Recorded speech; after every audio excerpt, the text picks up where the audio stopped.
Hello students, मेरा नाम सौरभ मौर्य है। के एन कंप्यूटर क्लासेस के यूट्यूब चैनल पर आप सबका स्वागत है।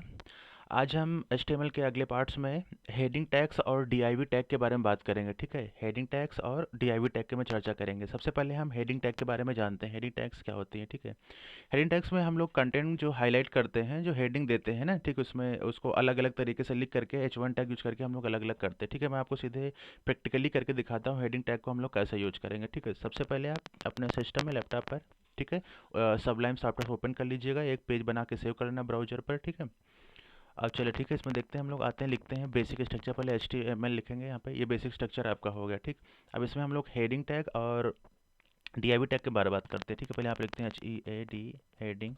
ठीक है, हेडिंग के बारे में बात करेंगे और डीआईवी टैग के बारे में बात करेंगे। ठीक है, इन दोनों चीज़ों के बारे में हम लोग चर्चा करेंगे इस पर। ठीक है, चलो आते हैं बॉडी टैग सेक्शन के अंतर्गत। ठीक है, जो आपकी हेडिंग्स होती हैं, हेडिंग टैग को हेडर हेडर टैग भी बोला गया है। ठीक है, ये आपकी टोटल होती हैं। हेडर कितने हेडर सेक्शंस होते हैं अगर आपसे पूछे तो टोटल 6 होते हैं आपके। ठीक है, H1, H2, H3, H4, H5, H6, 6 section होते हैं टोटल आपके। तो हम जो है यहाँ पर एक एक करके आपको दिखाते हैं। ठीक है, अलग अलग हेडिंग सबका यूज करके। तो सबसे पहले हमारा यहाँ पर H1। ठीक है, देखो यहाँ पे लिख लेते हैं हम लोग। नीचे आपका दिख रहा होगा, ये देखो यहाँ पे H1 लिखा हुआ है ना आपका। H1 हो गया आपका। ठीक है, अगला लिख लेते हैं। अब इसके बाद हम लोग लिखते हैं H2। इसके बाद हम लोग देखो कैसे कैसे चेंजमेंट होगा भैया, आप समझ जाओगे। ठीक है, इसको कैसे हो रहा है। H2 वाला लिख लेते हैं। ठीक है, फिर यहाँ पर हम आते हैं, H3 वाला लिख लेते हैं। ठीक है, H3 लिख लिया। ठीक है, टोटल 6 हेडिंग्स होती हैं, इनको हेडर्स भी बोला गया आपका। ये शायद ओ लेवल के एग्जाम में पूछा भी गया था अब की बार। H यहाँ पे लिखते हैं, 4 लिख देते हैं हम लोग। ठीक है, H4 लिखने के बाद हम लिखते हैं यहाँ पर H5। H5 वाला लिख लेते हैं। ठीक है, अब एक और है आपका H6। यहाँ पे सिर्फ सब ब्रेक लगाएंगे, यहाँ पे लिखेंगे H, लिखोगे A6। ठीक है, ऐसे 6 हेडिंग्स होती हैं आपकी टोटल। ठीक है, अलग अलग। अब कौन सी हेडिंग्स में कितना चेंजमेंट होता है, ठीक है, इसको हेडिंग टैग्स भी बोला जाता है आपका। अब यहाँ पे लिखते हैं हम लोग। ठीक है, यहाँ पे मान लो सपोज लिख देते हैं KN कंप्यूटर, ठीक है, क्लासेज। ठीक है, इसी को हम हर हेडिंग्स में लिखेंगे ताकि आप डिफरेंस समझ पाओ। ठीक है, सही से। चलो इसको हम जो है कॉपी कर लेते हैं, सब में पेस्ट कर देंगे एक एक करके। ठीक है, Ctrl+C। अब यहाँ पे इसमें लिख देते हैं Ctrl+V। फिर यहाँ पे लिखते हैं, इसको हम पेस्ट कर देते हैं यहाँ पर। यहाँ पे अपने अकॉर्डिंग कुछ भी लिख सकते हो। मैं एक एक करके यहाँ पे दिखा देता हूँ आपका। अब Ctrl+S से हम लोग पेज को सेव कर लेंगे। ठीक है, अब ब्राउज़र पे जाना है। ब्राउज़र पे जा करके यहाँ पे हम लोग रिफ्रेश कराएंगे। देखिएगा ध्यान से, आपका ये देखो आपके हेडिंग। ठीक है, इस तरह से चेंजमेंट होगा। देखो सबसे पहले H1 वाला जो आया है, KN कंप्यूटर क्लास सबसे बड़ा रहता है हेडिंग में, हेडिंग टाइप जो देते हैं हम लोग। फिर H2 उससे छोटा रहेगा, H3 उससे छोटा रहेगा, फिर H4 उससे छोटा रहेगा, H5 उससे छोटा, H6 एकदम छोटा रहेगा। टोटल 6 हेडिंग्स होती हैं। इनको हेडर टैग्स भी बोला गया है। ठीक है, हेडिंग डालने के लिए हम लोग यूज करते हैं। अगर आपसे कभी पूछे कि हेडिंग डालने के लिए कौन सा टैग का यूज करते हैं हम लोग जो है, तो मतलब कि हेडिंग टैग डालने के लिए कौन सा टैग यूज करते हैं, बताओ कि H1 टैग आप यूज करते हैं। ठीक है, तो इस तरह H1, H2, H3, H4, H5, H6 हम लोग यूज कर लेते हैं। इस तरह से कंटेंट अलग अलग होगा आपका। ठीक, अब यहाँ पे हम लोग आते हैं, देख सकते हैं, देखो इस तरह सारी चीज़ दी गई, इस तरह से हम लोग यूज करते हैं। ठीक है, अलग अलग। ठीक है, इसी में आपको हम जो है डीआईवी टैग के बारे में बताते हैं। डीआईवी टैग क्या होता है? हेडिंग टैग समझ गए होगे, बिल्कुल आसान है एकदम, बिल्कुल सिंपल सा है, कुछ भी नहीं करना रहता है, ऐसे लगा दो अपना अलग अलग दिख जाता है। तो हम उसके लिए जो है आपको डीआईवी टैग दिखाते हैं। डीआईवी टैग हम लोग कैसे यूज करते हैं, अब अगला टैग देखते हैं। ठीक, यहाँ पर चलो हम लिख देते हैं, शिफ्ट के साथ ब्रेकर लगा लें। पी जो होता है पैराग्राफ के लिए यूज करते हैं। ठीक है, यहाँ पे लिखते हैं डीआईवी टैग। ठीक है, डीआईवी टैग के बारे में बात कर रहे हैं ना, तो यहाँ पे हम लोग इसको लिख लेते हैं अलग से।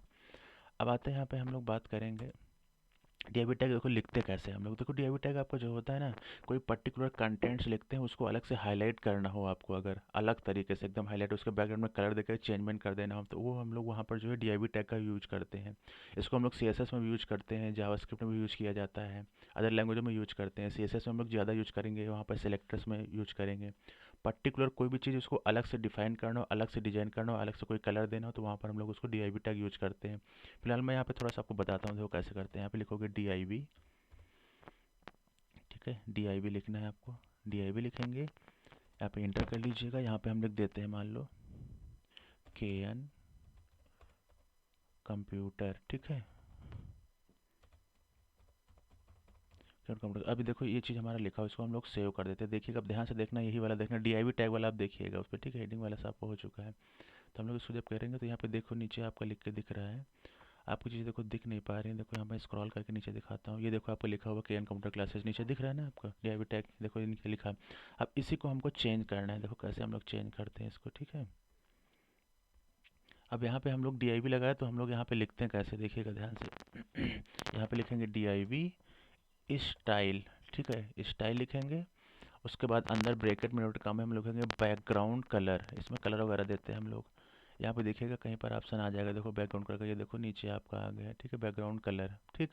ध्यान रखना जैसे लिखा बिल्कुल सेम वैसे ही लिखना। यहाँ पर इस डैश बीच में रहता है, अगर आप डैश नहीं रहेगा तो एरर दे देगा, नहीं दिखाएगा। हम यहाँ पे लिख देते हैं, मान लो हम रेड कलर दे दिया, ठीक। अब Ctrl+S करके हम लोग सेव कर देते हैं इसको, ठीक है। अब आते हैं हम लोग आउटपुट देखते हैं। वो देखो आपका पर्टिकुलर नीचे देखो हाईलाइट हो गई लाइन आपके KN कंप्यूटर क्लासेस के। इस तरह से हम लोग डिफाइन करते हैं DIV टैग को, पट्टी जिस पर लगाना चाहते हैं। DIV स्टाइल करके कलर देते हैं, ठीक है। मान लो आप और कहीं चेंज करना चाहते हो, किसी मान लो H1 वगैरह में चेंज करना है, मान लो आप चाहते हो कि H2 वाली लाइन में DIV टैग हम लोग लगा दें, तो कैसे लगाओगे? तो यहीं पे जाओ, ऐसा करके यहाँ पे लिखो DIV, ठीक है। और फिर इसके बाद लिखो स्टाइल, ठीक है ना। फिर इसके अंदर जाके हम बैकग्राउंड कलर, बैकग्राउंड कलर दिया जाता है इससे हम लोग, तो यहाँ पे बैकग्राउंड कलर यहाँ पे दे दो क्या, ग्रीन। ग्रीन मान लो हम लिख देते हैं यहाँ पर, ठीक। अब इतना लिख दिया।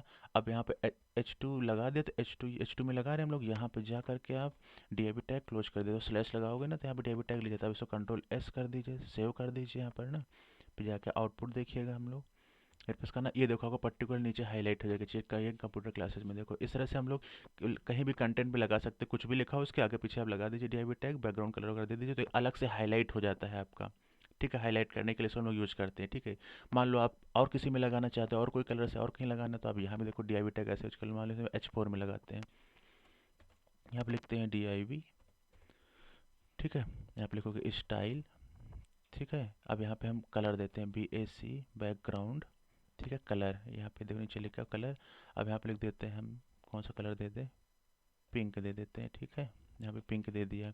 अब दे दिया, अब इसको चेंज करना है ये वाला H4 वाली हेडिंग को। तो यहाँ पे हम लोग जा करके अब स्लैश लगा DIV टैग क्लोज कर देंगे, फिर यहाँ पे हम लोग सेव कर देंगे। फिर सेव करेंगे, आएंगे हम लोग आउटपुट पर, यहाँ पे इसको हम रिफ्रेश कराएंगे, तो वो भी लाइन देखो आपकी पर्टिकुलर हाईलाइट हो जाएगा। इस तरह से हम लोग चेंजमेंट कर सकते हैं। DIV टैग का हम लोग यूज इस तरह से करते हैं, ठीक है। सिंटैक्स को बाकायदा एकदम ध्यान रखना कैसे लिखा जाता है, ठीक। तो आपको जो है हम इस वीडियो में देखो आपको हेडिंग कैसा यूज करेंगे उसके बारे में मैंने बता दिया। H1 H2 H3 H4 H5 H6 हम लोग लिखते हैं। H6 सबसे छोटा होता है, H1 सबसे बड़ा होता है, इनको हेडर टैग भी बोला गया है आपका। और DIV टैग हम लोग पर्टिकुलर किसी चीज़ को हाईलाइट करना हो, बैकग्राउंड कलर उसका चेंज करके अलग से आपको दिखाना हो, तो हम लोग इसमें चेंजमेंट इस तरह से करते हैं DIV टैग का यूज। तो देखो यहाँ पे आपका, देखो मैंने लिख दिया सिंटैक्स, ध्यान रखने से। मान लो यहाँ पे आपको लिखा हुआ है इसमें H2 वाली लाइन में, देखिएगा ये वाली लाइन ना, यहाँ पे से डैश लगा, डैश अगर आप हटा दोगे ना यहाँ पर जैसे करके, तो देखो आपका कलर मैंने लिखा, समझ लो एरर है आपकी, यहाँ पे गलत हो जाता है, आउटपुट आपको नहीं दिखेगा। इस तरह से चीज़ें आपकी होती हैं।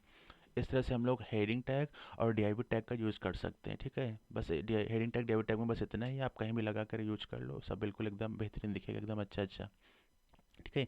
इस वीडियो में बस इतना ही रहेगा आपका, ठीक है। अगला HTML के अगले पार्ट्स में हम लोग डिटेल्स अगले वीडियो में बताएंगे आपको, ठीक है। आप बिल्कुल अच्छे से इसको ध्यान से देख करके कोड का यूज करिएगा। इसमें एनीथिंग आप कंटेंट कुछ भी लिखिएगा, सब बिल्कुल एकदम बेहतरीन डिजाइन दिखेगी आपको बन करके, ठीक है। फिर भी अगर किसी को कोई प्रॉब्लम्स आती है तो नीचे वीडियो में कमेंट बॉक्स कर दीजिए, कमेंट में कमेंट कर दीजिएगा कमेंट बॉक्स पर, हम आपको रिप्लाई दे देंगे, ठीक है। जो लोग टेलीग्राम चैनल नहीं ज्वाइन किए हैं तो वीडियो के डिस्क्रिप्शन बॉक्स में है एक लिंक पड़ा हुआ है टेलीग्राम का, उसको ज्वाइन कर लो, तो आप टेलीग्राम चैनल में आप जुड़ जाओगे, ठीक है। तो उसमें हम लोग कोई भी वीडियो जब हम बनाते हैं तो उसी चैनल में डालते हैं। कोई PDFs का या प्रोग्राम से कोई भी PDF डालनी हो तो उसी वीडियो में डाल देते हैं। तो उसको सब लोग डिस्क्रिप्शन बॉक्स में जाकर टेलीग्राम चैनल ज्वाइन कर लीजिए, ठीक है। हम अगला कोड अगले नेक्स्ट वीडियो में बताएंगे। तब तक के लिए थैंक यू एवरीवन।